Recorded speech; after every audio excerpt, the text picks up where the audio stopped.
नमस्कार दोस्तों, आप सभी लोगों का अपने इस YouTube चैनल में स्वागत है। मैं रामानंद आप सभी लोगों का तहे दिल से स्वागत करता हूं। आज इस क्लास में हम लोग भारतीय संविधान पॉलिटी का क्या करेंगे, इसमें क्लास कवर करेंगे। और इसमें हम लोग क्या करेंगे कि जितने भी एग्जामों में क्या होता है, स्टैटिक जीके में क्या होता है, पॉलिटी के पार्ट आते हैं, उसको हम लोग क्या करेंगे, इसमें कवर करेंगे। और आज इसमें हम लोग क्या देखेंगे कि संविधान का भाग 1 देखेंगे, जो किससे संबंधित है, संघ एवं उसके राज्य क्षेत्र से क्या है कि संबंधित है। तो आज इसमें हम लोग क्या देखेंगे, संविधान का भाग 1। तो चलिए स्टार्ट करते हैं। इसमें देखेंगे, यहाँ पे इसमें दिया हुआ है कि देखेंगे, इसमें दिया हुआ कि भारतीय संविधान के भाग 1 में क्या है कि भारतीय संविधान का भाग 1 क्या है कि अनुच्छेद 1 से लेकर 4 तक क्या है कि भारतीय संविधान का भाग 1 है।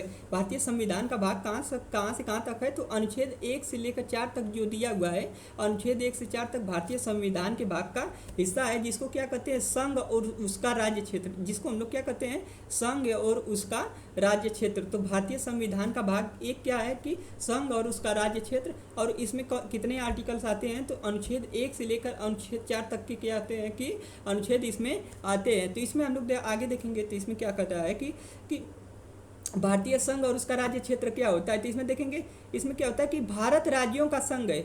इसमें क्या है कि भारत जो है, संविधान के भाग 1 में कहा गया है कि जो भारत है वो क्या है, राज्यों का संघ है, जिसमें क्या है कि 28 राज्य और क्या है, 8 केंद्र शासित प्रदेश है। यहाँ पे कह रहा है कि भारत जो है वो राज्यों का संघ है, जिसमें क्या है कि 28 राज्य और 8 क्या है, केंद्र शासित प्रदेश है। जिसमें क्या हुआ कि अनुच्छेद 1 दिया हुआ है। तो यहाँ पे देखेंगे अनुच्छेद 1 का 1 जो दिया हुआ है, अनुच्छेद 1 का 1, अनुच्छेद 1 का 1 कह रहा है कि भारत अर्थात इंडिया, भारत अर्थात इंडिया क्या है, राज्यों का संघ है।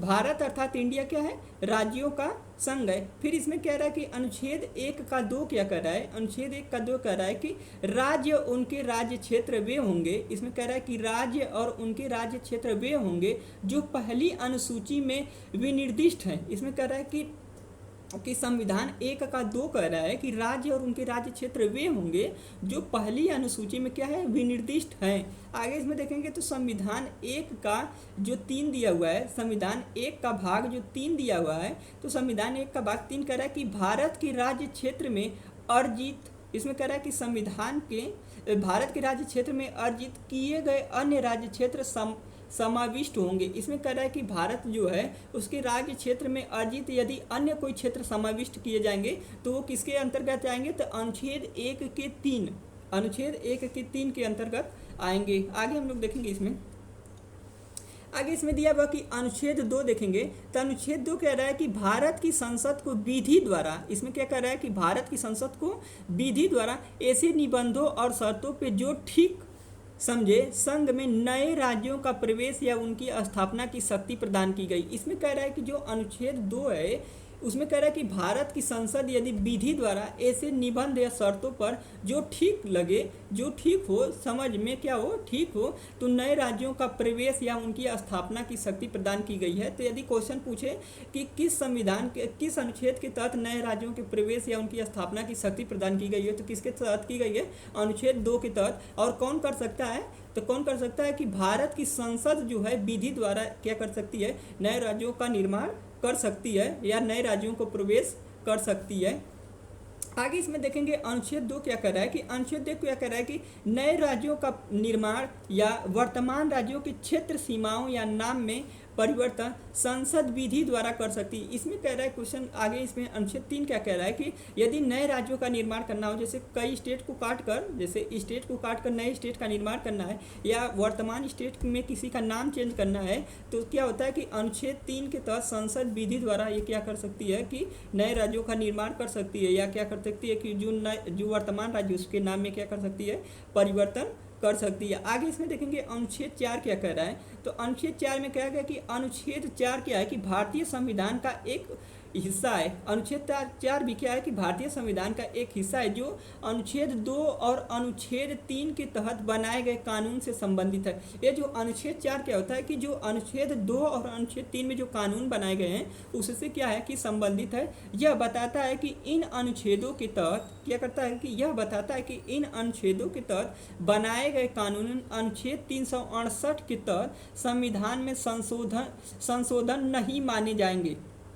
यहाँ पे क्या होगा कि यदि नए राज्य जो बनाए जाएंगे, इसमें कह रहा है कि अनुच्छेद 2 और 3 के तहत इन नए राज्य या बनाए जाएंगे या राज्यों के नाम में परिवर्तन किया जाएगा, या किसी बाहरी बाहरी हिस्से से यदि कोई नए राज्य इसमें क्या होता है भारत के हिस्से में जुड़ते हैं, तो क्या होता है कि अनुच्छेद 368 के तहत इसे संविधान में संशोधन नहीं माना जाएगा। और पहली और चौथी अनुसूची में, और क्या कर रहा है कि पहली और चौथी अनुसूची में आवश्यक संशोधन शामिल होंगे। और इसमें कह रहा है कि पहली और चौथी अनुसूची जो इसमें दी हुई है उसमें आवश्यक क्या होंगे, संशोधन शामिल होंगे। आगे हम लोग देखेंगे इसमें क्या कर रहा है। आगे इसमें दिया है राज्यों का पुनर्गठन। इसमें हम लोग आगे इसमें क्या देखेंगे, राज्यों का पुनर्गठन। तो यहाँ पे हम लोग देखेंगे राज्य के, यहाँ पे क्या हो कि भाषा के आधार पर राज्यों का पुनर्गठन उचित है या नहीं। यहाँ पे कह रहा है कि भाषा जो दिया हुआ है, जैसे क्या हो क्षेत्रीय भाषाएं जो होती हैं उनके आधार पर राज्यों का पुनर्गठन उचित है या नहीं, इसकी जांच के लिए संविधान सभा के अध्यक्ष जो कौन थे, राजेंद्र प्रसाद ने इलाहाबाद उच्च न्यायालय के अवकाश प्राप्त होता है कि क्या होता है, छुट्टी पे थे या उनकी क्या हो गया था, रिटायरमेंट हो गए थे, या अवकाश प्राप्त न्यायाधीश जो थे यस्केदर, अवकाश प्राप्त जो न्यायाधीश यस्केदर थे, उनकी अध्यक्षता में 4 सदस्यीय आयोग की क्या की नियुक्ति की। इस आयोग ने भाषा के आधार पर राज्यों के पुनर्गठन का विरोध किया। ये जो क्या हुआ कि अवकाश प्राप्त जो न्यायाधीश थे यस्केदर, उन्होंने क्या किया कि 4 सदस्यीय आयोग की एक नियुक्ति की, जो जिनका कार्य क्या था कि भाषा के आधार पर राज्यों के पुनर्गठन का विरोध करना था और प्रशासनिक सुविधा के आधार पर राज्यों के पुनर्गठन का समर्थन किया। ये जो समिति थी उन्होंने भाषा के आधार पर राज्यों के पुनर्गठन को क्या किया, नकार दिया, बल्कि क्या किया, प्रशासनिक सुविधा के आधार पर राज्यों के पुनर्गठन का समर्थन किया। आगे हम लोग इसमें देखेंगे। आगे इसमें कह रहा है कि जो यशधर के जो थे, यशधर आयोग के निर्णय की परीक्षा करने के लिए, जो यशधर आयोग का निर्णय जो आया उसकी परीक्षा करने के लिए कांग्रेस कार्य समिति ने, कांग्रेस कार्य समिति ने जयपुर अधिवेशन में, यहाँ पे कौन से, जयपुर अधिवेशन में जवाहरलाल नेहरू, वल्लभ भाई पटेल और पट्टाभी सीतारामैया की समिति का गठन किया गया। यहाँ पे क्या किया गया कि जो यशधर आयोग जो थे उसके निर्णय जो आए उसकी समीक्षा करने के लिए क्या किया, कांग्रेस कार्य समिति ने अपने जयपुर अधिवेशन में क्या किया, जवाहरलाल नेहरू, वल्लभ भाई पटेल और क्या किया, पट्टाभी सीतारामैया की एक समिति का क्या किया, गठन किया। इस समिति ने भाषा पर राज्यों के पुनर्गठन की मांग को क्या किया, खारिज कर दिया। ये जो समिति थी इसने क्या किया, भाषा के आधार पर राज्यों के पुनर्गठन की मांग क्या कर दिया, खारिज कर दिया। नेहरू, पटेल और सीतारामैया, जिसको क्या कहा जाता है, जेबीपी समिति, जिसको क्या कहा जाता है, जेबीपी समिति, यानी नेहरू, पटेल और सीतारामैया के समिति को क्या कहा जाता है, जेबीपी समिति।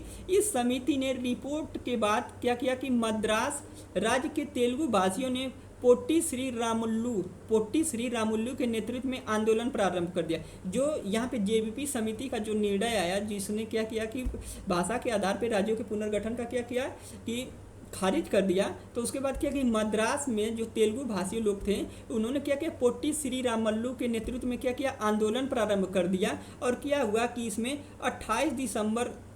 28 दिन के आमरण अनशन के बाद 15 दिसंबर 1952 को रामुल्लू की मृत्यु हो गई। यहाँ पे क्या हुआ कि जब यहाँ पे जेबीपी समिति ने क्या दिया कि भाषा के आधार पर राज्यों का पुनर्गठन नहीं होगा, उस समिति को खारिज कर दिया, तो 28 दिन के आमरण अनशन पे बैठे रामुल्लू की क्या हुई कि 15 दिसंबर 1952 को मृत्यु हो गई। जिसके तहत आगे क्या हुआ देखेंगे, जिसके तहत क्या हुआ कि रामुल्लू की मृत्यु के बाद प्रधानमंत्री नेहरू ने तेलुगु भाषियों के लिए पृथक आंध्र प्रदेश के गठन की घोषणा कर दी। यहाँ पे क्या हुआ कि रामुल्लू की मृत्यु के बाद प्रधानमंत्री नेहरू ने क्या किया, तेलुगु भाषियों के लिए पृथक आंध्र प्रदेश के क्या किया कि राज्य का गठन कर दिया। और 1 अक्टूबर 1953 को आंध्र प्रदेश राज्य का गठन हो गया। और यहाँ पे क्या हुआ कि 1 अक्टूबर 1953 को आंध्र प्रदेश राज्य का गठन हो गया। और यह राज्य स्वतंत्र भारत में भाषा के आधार पर गठित होने वाला पहला राज्य था। और ये क्या था कि यह राज्य जो था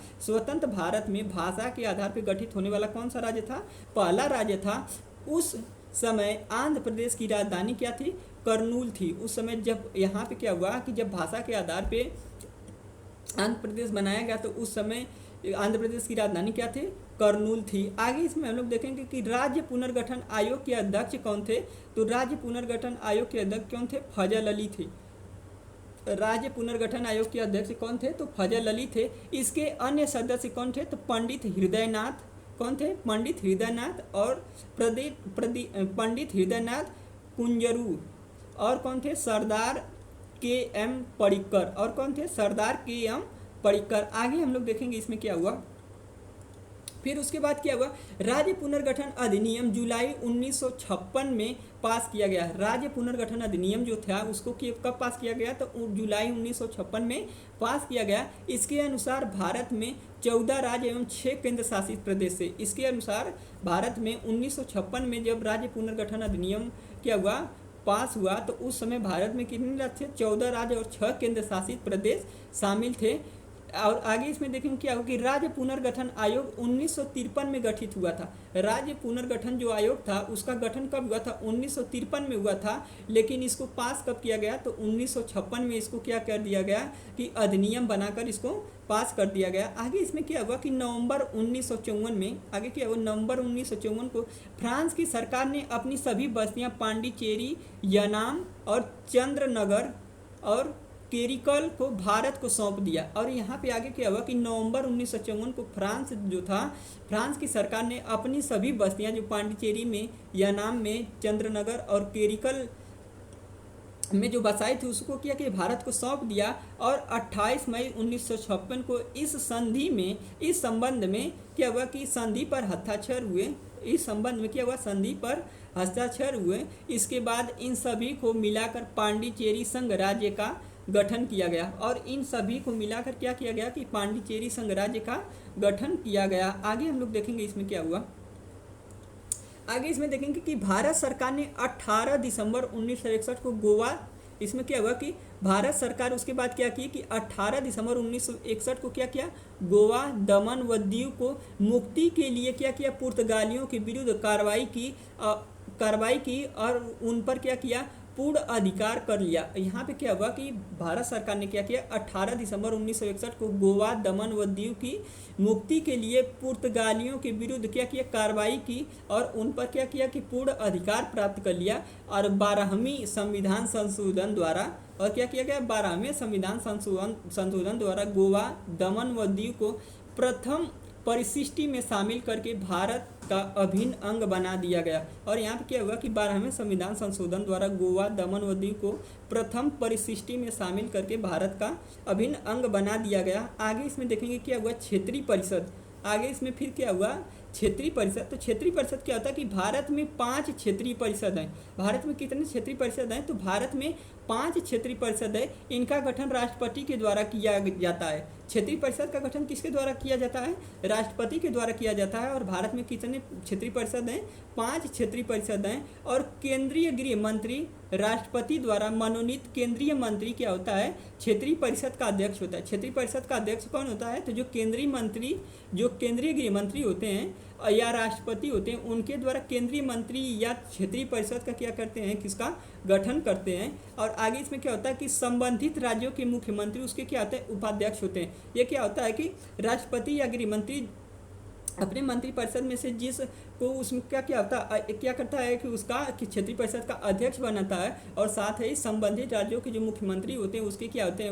उपाध्यक्ष होते हैं, जो प्रतिवर्ष क्या होते हैं? बदलते रहते हैं। जो क्या होता है? जो प्रतिवर्ष बदलते रहते हैं। यह केंद्र राज्य संबंधों को सुधारने में महत्वपूर्ण भूमिका निभाते हैं। ये क्या करते हैं? केंद्र राज्य जो संबंध है उसको सुधारने में क्या करते हैं? महत्वपूर्ण भूमिका निभाते हैं। आगे हम लोग देखेंगे क्षेत्रीय परिषद को 1956 के राज्य पुनर्गठन अधिनियम के तहत स्थापित किया गया। ये जो क्षेत्रीय परिषद को क्या किया गया? 1956 के राज्य पुनर्गठन अधिनियम के तहत स्थापित किया गया था। आगे हम लोग इसमें देखेंगे तो क्या हुआ कि किया गया था। अतः यह संविधान निकाय, यहाँ पे कह रहा है कि अतः यह संविधान निकाय है किंतु यह संवैधानिक निकाय नहीं है। ये क्या है कि संविधान का तो निकाय है लेकिन संवैधानिक निकाय नहीं है। जो राज्य पुनर्गठन आयोग है ये संविधान में तो उपस्थित है लेकिन यह संवैधानिक निकाय नहीं है। और ये जो 5 क्या है कि क्षेत्रीय परिषद कौन कौन से हैं? तो जो 5 क्षेत्रीय परिषद है तो उसमें क्या है? पहला कौन सा है? उत्तरीय क्षेत्रीय परिषद, पहला क्या है उत्तरीय क्षेत्रीय परिषद, दूसरा क्या है मध्य क्षेत्रीय परिषद, तीसरा क्या है पूर्वी क्षेत्रीय परिषद, और चौथा क्या है पश्चिमी क्षेत्रीय परिषद, और पांचवा क्या है दक्षिणीय क्षेत्रीय परिषद। तो यहाँ पे देखेंगे जो पहला है उत्तरीय उत्तरीय क्षेत्रीय परिषद है, तो उत्तरीय क्षेत्रीय परिषद के अंतर्गत वे स्टेट आते हैं जो उत्तर दिशा में क्या होते हैं स्थित होते हैं, जिसके जैसे क्या हो गया पंजाब, जैसे क्या हो गया पंजाब हो गया, पंजाब हो गया, फिर उसके बाद क्या हो गया हरियाणा हो गया, फिर उसके बाद क्या हो गया हरियाणा हो गया, उसके बाद क्या हो गया हिमाचल प्रदेश हो गया, उसके बाद क्या हो गया राजस्थान हो गया, उसके बाद क्या हो गया राजस्थान हो गया, फिर उसके बाद क्या हो गया जम्मू और कश्मीर हो गया, जम्मू और क्या हो गया कश्मीर हो गया, उसके बाद क्या लद्दाख हो गया, फिर उसके बाद क्या हो गया पांडिचेरी हो गया, और क्या हो गया दिल्ली हो गया। तो जो क्षेत्र क्या होता है कि उत्तर की दिशा में स्थित होते हैं उसको हम लोग क्या कहते हैं उत्तरीय क्षेत्रीय परिषद, जिसमें पंजाब, हरियाणा, हिमाचल प्रदेश, राजस्थान, झारखंड और क्या होता है जम्मू एंड कश्मीर, और क्या होता है कि दिल्ली, और इस प्रकार लद्दाख, इस प्रकार के क्षेत्र क्या होते हैं कि उत्तरीय क्षेत्रीय परिषद के अंतर्गत आते हैं। फिर आगे इसमें यदि हम लोग देखें कि मध्य क्षेत्रीय परिषद में कौन कौन से आते हैं, तो मध्य क्षेत्रीय परिषद में क्या होता है उत्तर प्रदेश, फिर उसके बाद क्या होता है मध्य प्रदेश एमपी, फिर उसके बाद क्या होता है उत्तराखंड यूके, फिर उसके बाद क्या होता है छत्तीसगढ़, उसके बाद क्या आता है छत्तीसगढ़। तो इस प्रकार से मध्य क्षेत्रीय परिषद के अंतर्गत क्या आता है यूपी, मध्य प्रदेश, उत्तराखंड और क्या आता है छत्तीसगढ़। इसी प्रकार पूर्वी क्षेत्रीय परिषद के अंतर्गत यदि हम लोग देखें तो पूर्वी क्षेत्रीय के अंतर्गत कौन सा आता है तो बिहार, फिर उसके बाद क्या आता है पश्चिम बंगाल, इसके बाद क्या आता है पश्चिम बंगाल, फिर क्या आता है उड़ीसा, फिर उसके बाद क्या आता है झारखंड, उसके बाद क्या आता है झारखंड, फिर उसी प्रकार क्या आता है असम, फिर उसी प्रकार क्या आता है सिक्किम, फिर उसी प्रकार क्या आता है सिक्किम, उसी प्रकार क्या आता है मणिपुर, फिर उसी प्रकार आता है त्रिपुरा, मेघालय, नागालैंड और अरुणाचल प्रदेश तथा मिजोरम आता है। तो जो पूर्वी क्षेत्र में स्थित होता है उसको उस क्षेत्र को क्या कहते हैं पूर्वी क्षेत्रीय परिषद कहते हैं। फिर इसी प्रकार चौथा क्या होता है पश्चिमी क्षेत्रीय परिषद, जो पश्चिम दिशा में स्थित होते हैं उसको क्या कहते हैं पश्चिमी परिषद क्षेत्र, जिसमें क्या होता है गुजरात होता है, महाराष्ट्र होता है, गोवा होता है, फिर इसी प्रकार क्या होता है दमन और दीव होता है, फिर इसी प्रकार दादर और नगर हवेली होता है। तो इस प्रकार के क्षेत्र जो पश्चिम दिशा में स्थित होते हैं उसको पश्चिमी क्षेत्रीय परिषद कहते हैं। फिर आगे इसमें दिया दक्षिणी क्षेत्रीय परिषद, तो दक्षिणी क्षेत्रीय परिषद के अंदर कौन से आते हैं तो जो दक्षिण दिशा में स्थित होते हैं उसको दक्षिणी क्षेत्रीय परिषद कहते हैं, जिसमें क्या होता है जैसे आंध्र प्रदेश, जिसमें क्या आ जाएगा आंध्र प्रदेश आ जाएगा, फिर उसके बाद क्या आ जाएगा तेलंगाना आ जाएगा, फिर उसी प्रकार उसमें क्या आ जाएगा केरल आ जाएगा, उसी प्रकार क्या आ जाएगा केरल आ जाएगा, उसी प्रकार क्या आ जाएगा कर्नाटक आ जाएगा, उसी प्रकार क्या आ जाएगा कर्नाटक आ जाएगा, तमिलनाडु आ जाएगा और क्या आ जाएगा पांडिचेरी आ जाएगा। तो ये क्षेत्र क्या होते हैं कि दक्षिणी क्षेत्रीय परिषद के अंतर्गत आते हैं। आगे इसमें हम लोग देखेंगे तो इसमें क्या हुआ कि आगे इसमें एक नया छठा क्षेत्रीय परिषद जोड़ा गया। आगे इसमें क्या किया गया कि छठा क्षेत्रीय पहले क्या था 5 क्षेत्रीय परिषद थे, लेकिन बाद में इसमें क्या किया एक और क्षेत्रीय परिषद छठा क्षेत्रीय परिषद जोड़ा गया।